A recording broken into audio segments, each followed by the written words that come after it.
मैं ज़रूरी तो थी तेरे लिए, पर शायद मैं ज़रूरत तेरी कोई ख़ास ना थी।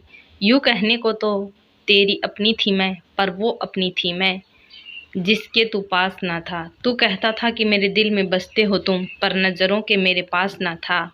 हमने तो निभाई मोहब्बत हर पल दिल से तुमसे, पर तेरी मोहब्बत का कभी एहसास ना था।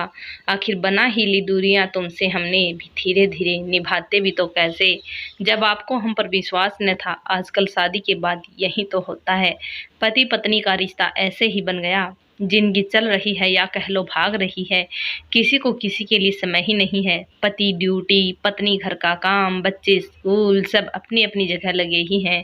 इन सब के सब बीच पत्नी अगर सोच भी लेती है अपनापन, तो कैसे सोचें। पति सारा दिन काम करके शाम को घर आए, पत्नी जल्दी जल्दी काम निपटा के बैठे कि आज पति के साथ कुछ पल बैठूंगी, पर कहाँ समय को ये मंजूर। पति को ये कभी नहीं पता होता कि पत्नी ठीक है या नहीं, लेकिन ये जरूर पता होता है कि घर में लड़ाई हुई है या नहीं, मेरे माँ बाप ठीक हैं या नहीं।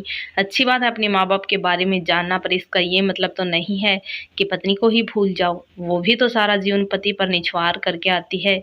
क्या 2 पल हंस नहीं सकती वो? पर इसे किसके साथ अकेले हंसे तो पागल बनेगी, बच्चों के साथ हंसे तो सारा दिन हंसती रखान ये सुनेगी, फोन में कुछ देखे या पढ़ के हंसेगी तो चरित्र पर उंगली उठेगी, और पति के साथ हंसेगी तो उसको समय ही नहीं पत्नी के पास बैठने का। अब इस हालत में वह एक औरत क्या करे? वो डिप्रेशन में न जाए तो कहाँ जाए? अजीब दास्तान है औरत की भी। आज तक तो उसे कोई समझ ही नहीं पाया, बस उसे कहने और कपड़े में सजा देते हैं, फिर कहते हैं क्या कमी है जो इसको जीने में दिक्कत है। इतनी अच्छी लाइफ है फिर भी ये रह नहीं सकती।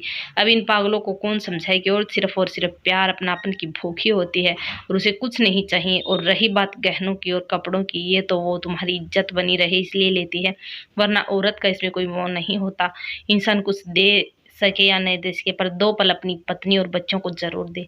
समय कब निकल जाएगा पता ही नहीं चलेगा। जिस तरह एक आदमी के लिए उसकी माँ बाप जरूरी हैं, उसी तरह उसकी पत्नी और बच्चे भी जरूरी हैं। अगर मेरे इस लिखने से कोई ठेस पहुंची हो तो माफ कर। राधे राधे। ये कहानी है मामिया चौधरी की।